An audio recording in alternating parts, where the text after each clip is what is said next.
What was your perspective of Clav? You met him, and also, what's your perspective on the whole Looksmaxing thing? Yeah, Clav actually seems like a good guy. He seems nice enough, but he's very young. I can't imagine being famous at 20, bro. So he's only 20 or whatever, and he has this whole Looksmaxing thing going on. And he's right. I mean, being as attractive as possible is certainly going to benefit your life. There's no benefit to being unattractive. That's true.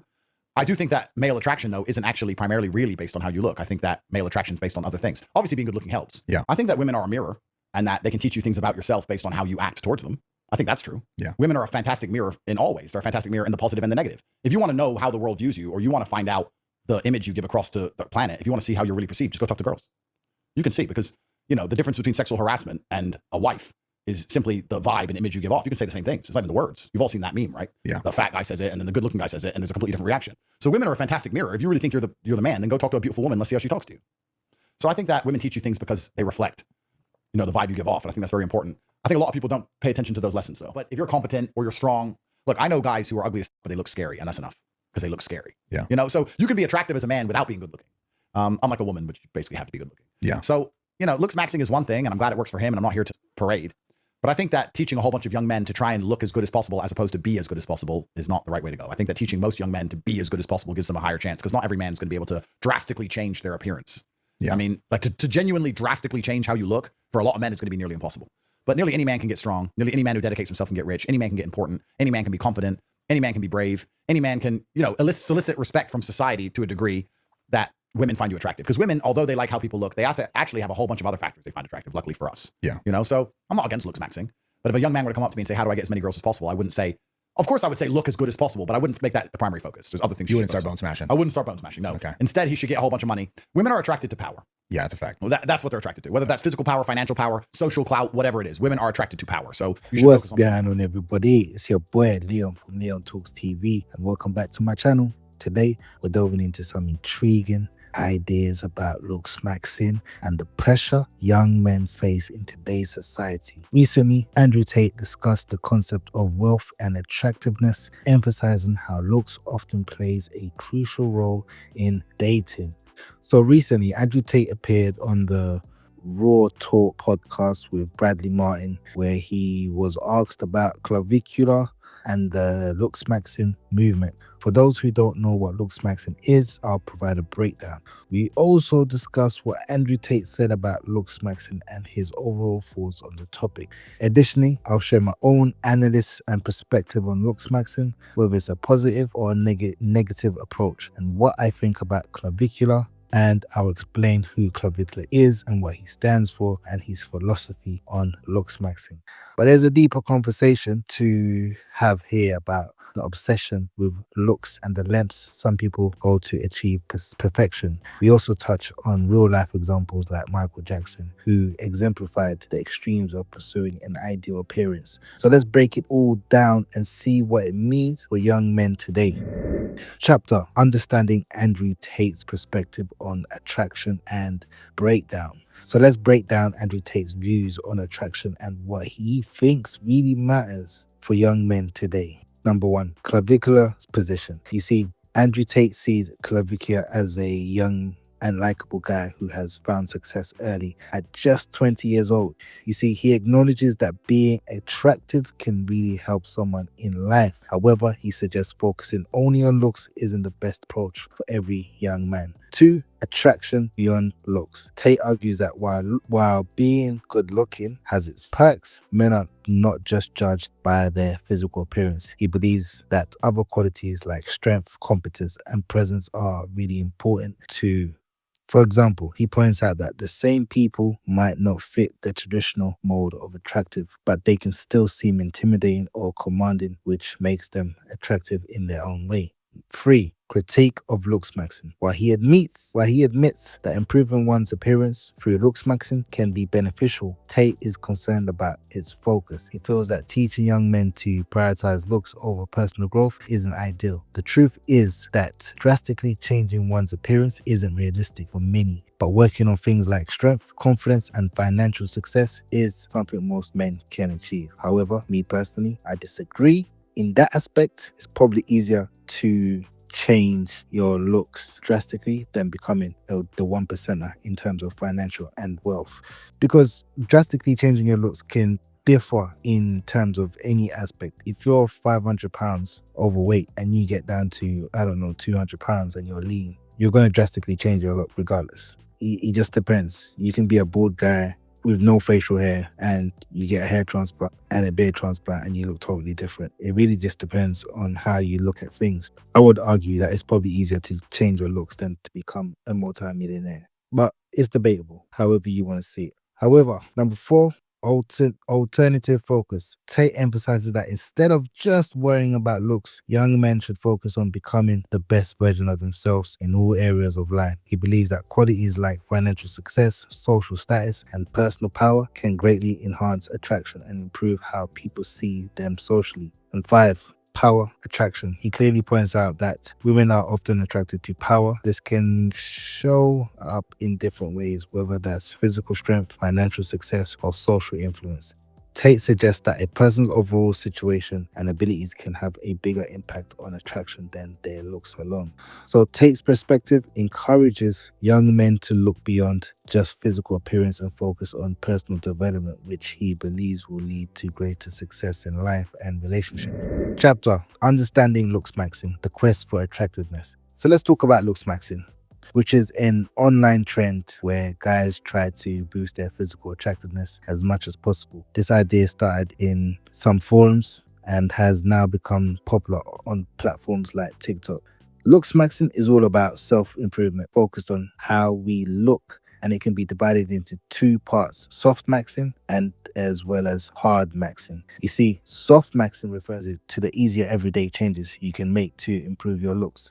Examples include fitness, regular workouts to build muscle and lose weight; skincare, having a routine to keep your skin healthy and clear, like treating acne and moisturizing; grooming, simple things like getting a good haircut, whitening your teeth, and dressing well, and keeping your beard trim and neat; healthy habits, getting enough sleep, staying hydrated, and having good posture. On the other hand, hard maxing involves more intense and permanent changes. This could include surgeries, procedures to change features like jaw surgeries or rhinoplasty, sorry if I pronounced that wrong, or height surgery; supplements using steroids or fillers to enhance muscle; risky behaviors, engaging in extreme dieting or activities that could harm your body. The key belief behind Looksmaxing is that better looks lead to better dating success and opens better opportunities in networking and business relationships and higher career prospects. So many guys think that if they have top looks, they will have more success with women as well as business opportunities. Also believing that attraction is mostly about how someone looks, often referred to as the 80-20 rule. This means that sharper features can score higher ratings on a scale from 1 to 10, which could help them attract more matches, especially on dating apps, and gain social status. You see, overall, Looksmaxing emphasizes taking steps to improve your appearance through lifestyle changes and personal care. I mean, it's about building confidence and improving social interactions by presenting your best self. So whether it's through fitness, style, or grooming, Looksmaxing encourages self-improvement and can help you feel good about yourself in today's world. Chapter: Who is Clavicular and his philosophy. So let's talk about Clavicular, who's a young American streamer and influencer known for his controversial takes on Looksmaxing. Clavicular became popular around 2025, especially on platforms like TikTok and Kick, where he shares advice on how to improve one's looks. He even sells a course called the Clavicular System, teaching guys how to boost their appearance and build self-assurance. Clavicular started his online journey on TikTok in 2021, originally posting fun dance videos, but he quickly switched to Looksmaxing content where he rated faces and shared his own transformation or glow up. He gained fame by collaborating with big names like Aiden Ross, and his videos talking about doing jawline surgeries went viral, making him a leading figure in the space by late 2025. You see, Clavicula's philosophy centers on the idea that looks are everything. Whether it's dating, power, or even politics, he believes you should maximize your appearance no matter what. Forget good enough and chase every possible edge with diets, steroids, or surgeries to become what he calls a giga chad, or top level attractive guy. According to him, normal habits take too long, so you need to go all out for quick results. He even promotes some risky practices like bone smashing with certain objects, where people hit their faces with hard objects to supposedly reshape the bones, and using meth or steroids to stay lean and muscular. However, me personally, I don't condone or recommend this type of method whatsoever. Now, Clavicular argues that these extreme measures are worth the risk if they lead to greater success, even if they can harm your health or fertility. Overall, Clavicular is a prominent figure in the Looksmaxing community, pushing a very focused approach to improve one's appearance. He believes that enhancing looks can significantly impact social status, dating success, and how you see yourself. My thoughts. First, my thoughts on Andrew Tate. So my thoughts with Andrew Tate align with his views that looksmaxing is important, and that people's treatment of you often hinges on your appearance. For example, when he said women might find a guy creepy while the same woman finds another guy handsome, even if they both approach her in the same way. Also, Andrew Tate emphasizes focusing on making money and gaining power, and while I agree that women are attracted to power and wealth, I believe he needs to stress that it's also crucial to work on your looks, as both aspects go hand in hand. I've said this a million times in many of my videos. You can have money and power, but just because you possess them doesn't mean your woman will have a burning desire for you if you're a rich, powerful man with a beer belly. So while focusing on money and power is important, you also need to prioritize being attractive. So in my opinion, looksmaxing is essential. And one thing I've realized in life is that many men don't prioritize improving their looks appearance, while women often prefer not to vocalize it, like they vocalize like a man being able to make them laugh or he needs to make a certain amount of money. The truth is they do care about looks. Some people downplay this notion, claiming women care more about other traits, but attraction is significant. It's just they don't vocalize it as much. But deep down, they really do care about looks. And one thing to note, when women find you attractive, life tends to be a lot easier. They become more cooperative and submissive, as they opposed to merely tolerating you based on personality traits. I mean, we've all heard the saying, women break rules for the men they like. And that also comes down to women will break rules for the attractive guys that they find mostly attractive. And I've noticed that many men have been misled. Yes, looks alone may not be the sole factor for attraction. Looks gets you through the door and you need more depth to your character. However, there's a pervasive idea telling men to neglect their appearance and focus instead on making money and having a good personality. Because even really and truly, when you really kind of saw what Andrew Tate said, he acknowledged looks matter, but he was still kind of downplaying it a little bit, because it's almost like he's saying, don't focus too much on your appearance, but instead focus on making money and having a good personality and becoming more powerful. While those attributes are important, looks are equally significant. You see, society often suggests that it's women who should worry about their looks and men should not care about looks. But I think the younger generation is starting to realize just how much appearance is for men as well. You see, overall, while Andrew Tate doesn't specifically focus on looksmaxing, his main message still emphasizes the importance of going to the gym and getting in shape. Being physically fit is a crucial part of looksmaxing, so that many people overlook. You see, achieving around 15% body fat is often what most men need anyway, and probably that's all they need, as it significantly enhances their appearance.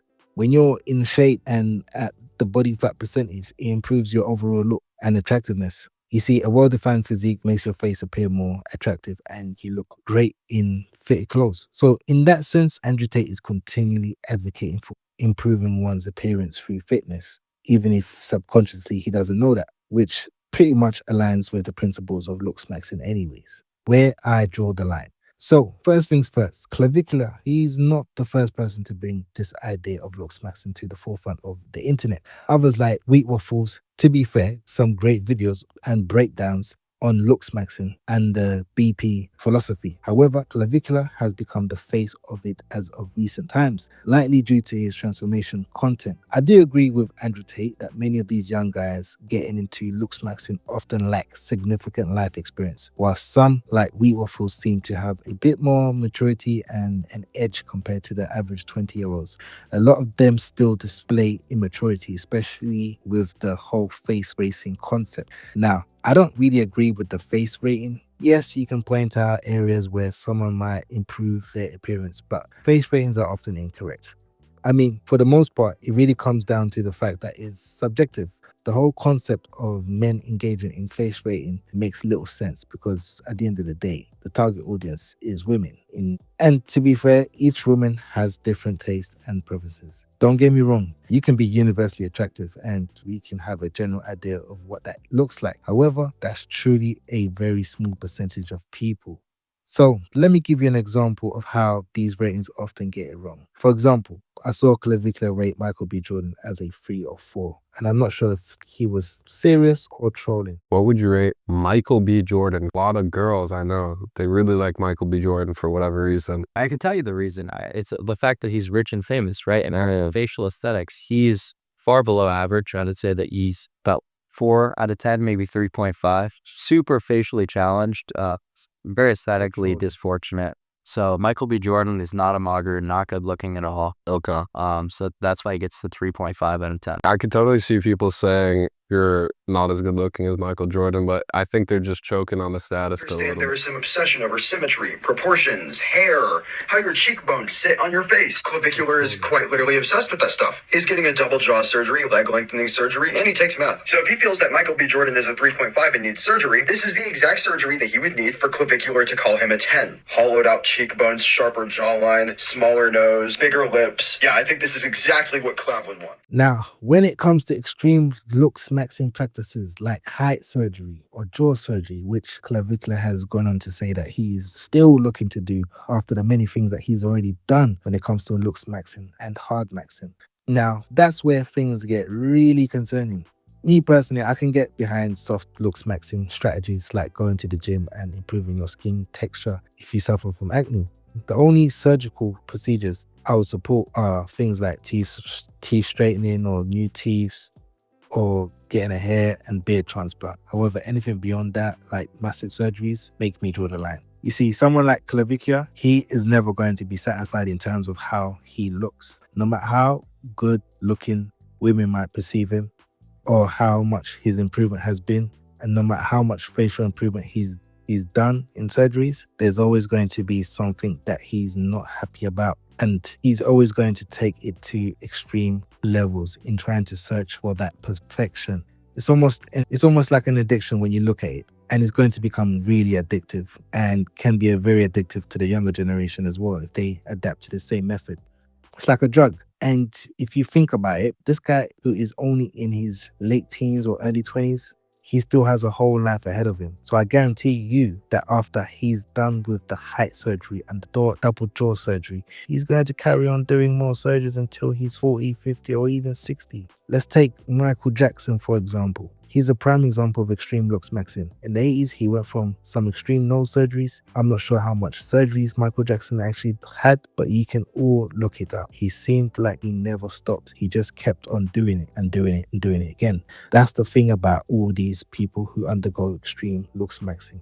And like I said, I don't have any issues with Looksmaxing. If you want to fix your teeth or get hair or beard transplant, especially if you're getting something back that you essentially lost, that's fine. Anyways, conclusion.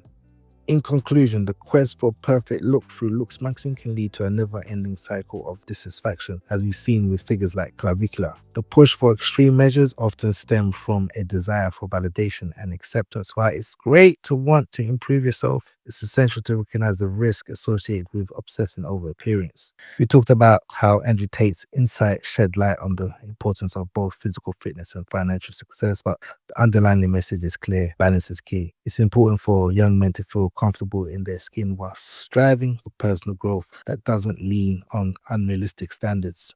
Anyways, I'll leave it on that note. Thanks for joining me today. I'd love to hear your thoughts on this topic. Let's chat in the comments below. If you found this video helpful, don't forget to hit the like button and subscribe for more. Until next time, and salute.